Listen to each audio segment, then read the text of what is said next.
नमस्कार। आज हम मध्य प्रदेश के इतिहास की गहराइयों में उतर रहे हैं। हमारे पास एमपीपीएससी परीक्षा के लिए तैयार एक काफ़ी अच्छा सारांश है जो हमें लाखों साल पीछे ले जाएगा और आज तक की कहानी बताएगा। बिल्कुल। मकसद है इस राज्य का बनना, यहाँ के राजवंश, फिर आज़ादी की लड़ाई में इसका क्या योगदान रहा और हाँ, इसकी जो रंगीन संस्कृति है उसे समझना। और इसमें वाकई कुछ बहुत ही दिलचस्प बातें हैं। सोचिए, यहाँ डायनासोर की जीवाश्म भी मिले हैं और बहुत ही पुराने मानव अवशेष भी। तो चलिए शुरू करते हैं। हाँ, बिल्कुल। ये सचमुच एक बहुत ही रोमांचक सफर होने वाला है। मध्य प्रदेश का इतिहास, आप कह सकती हैं, भारत के इतिहास का एक छोटा सा मॉडल है। इसमें कई परतें हैं, कई कहानियां हैं। सही। तो शुरुआत एकदम शुरू से करते हैं, प्रागैतिहासिक काल से। नर्मदा और बेतवा नदी घाटियों में तो 40 लाख साल पुराने पत्थर के औजार मिले हैं। हाँ, 40 लाख साल, ये बहुत बहुत पुराना है। और फिर वो डिंडोरी का घुघुआ राष्ट्रीय उद्यान और धार जिला, वहां तो रजासूरस नर्मदेंसिस जैसे डायनासोर के जीवाश्म। ये कोई छोटा मोटा डायनासोर नहीं था, है ना? बिल्कुल नहीं, ये एक बड़ा मांसाहारी डायनासोर था। और खास बात यह है कि शायद ये सिर्फ इसी इलाके में पाया जाता था। ये भारत की अपनी एक अनोखी प्रागैतिहासिक दुनिया का सबूत है। गजब। और फिर भीमबेटका की गुफाएं, यूनेस्को वर्ल्ड हेरिटेज साइट। 500 से ज्यादा गुफाएं बताई जाती हैं जहां हजारों साल पुराने शैलचित्र हैं। और वो सिर्फ चित्र नहीं है, वो जैसे एक पूरी कहानी कहते हैं। भीमबेटका के चित्र दिखाते हैं कि कैसे हजारों सालों तक यहाँ जीवन चलता रहा। शिकार, नाचना गाना, उत्सव, सब दीवारों पर बना हुआ है। सही। ये एक तरह की सांस्कृतिक निरंतरता है जो कमाल की है। और हाँ, हथनोरा का जिक्र भी जरूरी है। नर्मदा घाटी में मिली वो मानव खोपड़ी, हाँ, वो मानव जीवाश्म। इतिहास कितना गहरा है। सच में ये खोजें मध्य प्रदेश को मानव सभ्यता के सबसे पुराने केंद्रों में से एक बनाती हैं। इन पुरानी नींवों पर फिर साम्राज्य बने। महाजनपद काल में जैसे अवंती था, हाँ, राजधानी उज्जैन और चेदी भी। ये बड़े शक्तिशाली राज्य थे उस जमाने के। फिर मौर्य साम्राज्य का प्रभाव आया और सम्राट अशोक, वो तो यहाँ अवंती के राज्यपाल भी रहे थे। बिल्कुल। और उन्होंने ही फिर वो विश्व प्रसिद्ध सांची स्तूप बनवाया। सांची।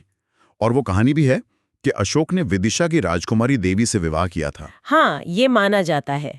और शायद इसी वजह से इस क्षेत्र में बौद्ध धर्म को और बढ़ावा मिला। ये सिर्फ एक राजनीतिक रिश्ता नहीं था, इसने मौर्य साम्राज्य के दिल में बौद्ध धर्म की जड़ें जमा दी। सांची आज भी उसका प्रतीक है। सही कहा। फिर बाद में शुंग, सातवाहन और गुप्त वंश भी आए। हाँ, और गुप्त काल तो जैसे एक स्वर्ण युग था इस इलाके के लिए, खासकर समुद्रगुप्त और चंद्रगुप्त द्वितीय के समय। उज्जैन उस वक्त ज्ञान और संस्कृति का एक बहुत बड़ा केंद्र बन गया था। वहीं से कालिदास का नाम जुड़ता है ना? बिल्कुल। महान खगोल शास्त्री वराह मिहिर का संबंध भी उज्जैन के पास कायथा से था। और एरन का वो शिलालेख भी गुप्त काल का एक अहम सबूत है।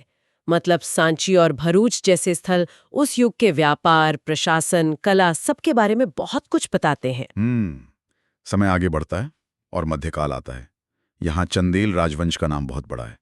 खजुराहो के मंदिर। ओ खजुराहो, 9वीं से 11वीं सदी के बीच बने वो मंदिर तो वास्तुकला का अजूबा है। आज यूनेस्को विश्व धरोहर है।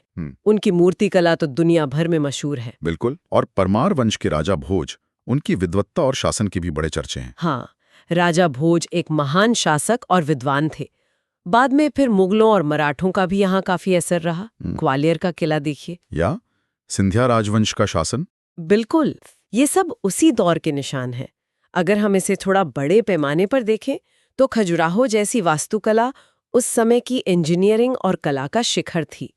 और साथ ही ये भी दिखता है कि ये क्षेत्र हमेशा से अलग अलग ताकतों के बीच सत्ता का केंद्र रहा है। हाँ, लगातार संघर्ष चलता रहा होगा। बिल्कुल। तो ये सिर्फ राजाओं की कहानी नहीं है, ये लगातार बदलते हुए शक्ति संतुलन की भी कहानी है। बहुत जटिल और इसीलिए दिलचस्प। फिर आधुनिक काल आया जिसने मध्य प्रदेश को वो शक्ल दी जो आज हम देखते हैं। ब्रिटिश राज में ये सेंट्रल प्रोविंस और बरार का हिस्सा था। हाँ, काफी बड़ा इलाका था वो।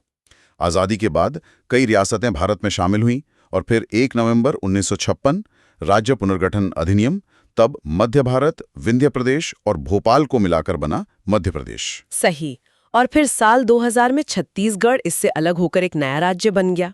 ये जो पुनर्गठन हुआ 1956 में, ये भाषा के आधार पर था ना? हाँ, मुख्य रूप से भाषाई आधार पर ही राज्यों का पुनर्गठन किया गया था और भोपाल को राजधानी चुना गया, शायद उसकी केंद्रीय लोकेशन और ऐतिहासिक महत्व को देखते हुए। लेकिन ये आधुनिक राज्य बनने से पहले आज़ादी की लड़ाई में भी तो इस जमीन का बड़ा योगदान रहा।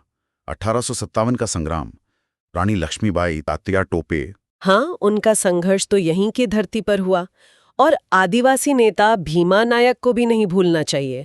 उनका योगदान बहुत महत्वपूर्ण था।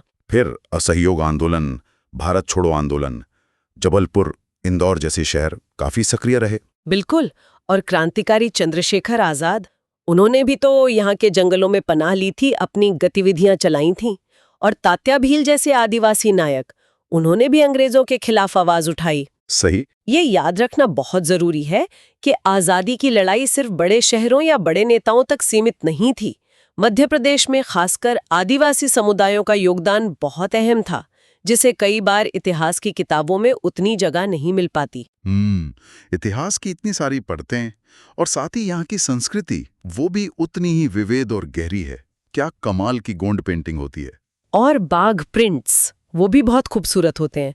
खजुराहो की मूर्तियों की तो बात ही अलग है। फिर यहाँ की जनजातियां, गोंड, भील, बैगा, कितनी सारी हैं और सबकी अपनी अलग परंपराएं, अपनी पहचान। बिल्कुल, और बोलियां देखिए, मालवी, निमाड़ी, बुंदेली, हर कुछ किलोमीटर पर लहजा बदल जाता है।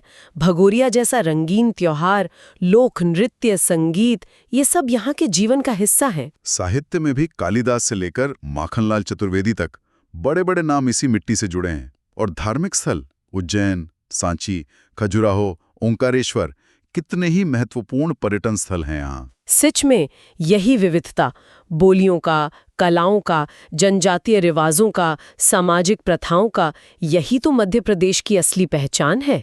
जैसे भारत के दिल में बसा एक बहुरंगी गुलदस्ता। तो हमने एक तरह से डायनासोर के ज़माने से सफ़र शुरू किया और आज के मध्य प्रदेश तक पहुँचे। ये पूरी यात्रा हमें क्या दिखाती है? मेरे ख्याल से यही कि ये क्षेत्र हमेशा से सभ्यता, संस्कृति और इतिहास की बड़ी घटनाओं का एक केंद्र रहा है। बिल्कुल सही कहा। और अंत में मैं एक सवाल छोड़ना चाहूंगी सोचने के लिए।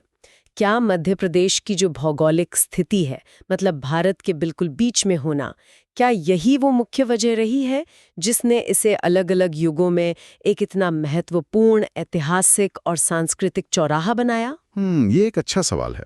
हाँ, ये सोचने पर मजबूर करता है कि भूगोल यानी जमीन किस तरह से इतिहास को शक्ल देती है, उसे दिशा देती है। बिल्कुल।